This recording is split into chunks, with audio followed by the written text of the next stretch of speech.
हैं। वो समाज की सेवा कर रहे थे। वो न तो समाज की सेवा कर रहे थे, न राष्ट्रभक्ति कर रहे थे।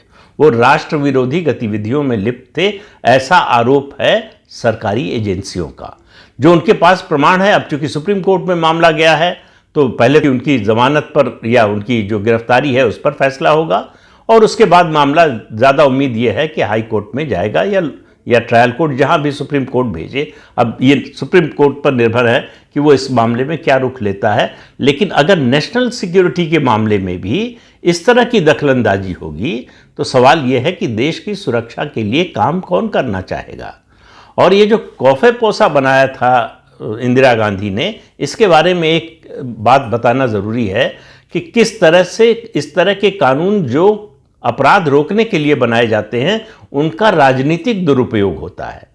कोफे पोसा जो स्मगलिंग रोकने के लिए कानून था, उसी के तहत इंदिरा गांधी ने इमरजेंसी में महारानी गायत्री देवी को गिरफ्तार किया। आरोप क्या लगाया गया कि वो सोने की स्मगलिंग कर रही थी।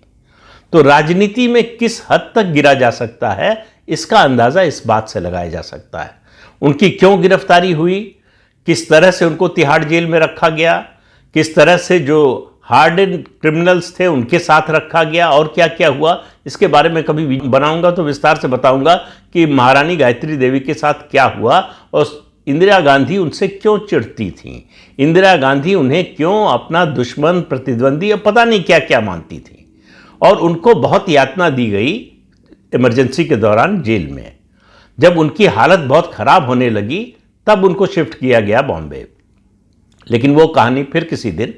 इस मामले में, सोनम वांगचुक के मामले में, जो एनएसए में उनकी गिरफ्तारी हुई है, उसको लेकर बड़ी तकलीफ है कुछ एनजीओज को, कुछ पॉलिटिकल पार्टीज को, कुछ नेताओं को, कुछ अंतर्राष्ट्रीय संस्थाओं को। जिन संस्थाओं के लिए सोनम वांगचुक पर आरोप है उनके लिए काम करने का, वो संस्थाएं दुनिया भर में एक माहौल बनाने की कोशिश कर रही हैं कि नागरिक स्वतंत्रता का हनन हो रहा है।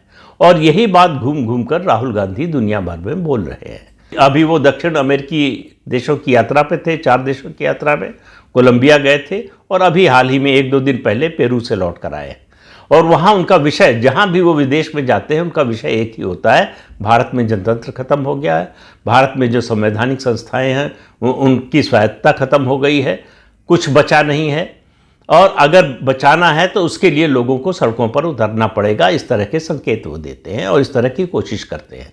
उन्होंने कोशिश की थी, एक वोट अधिकार यात्रा चलाई 16 दिन, और वोट चोरी का आरोप लगाया।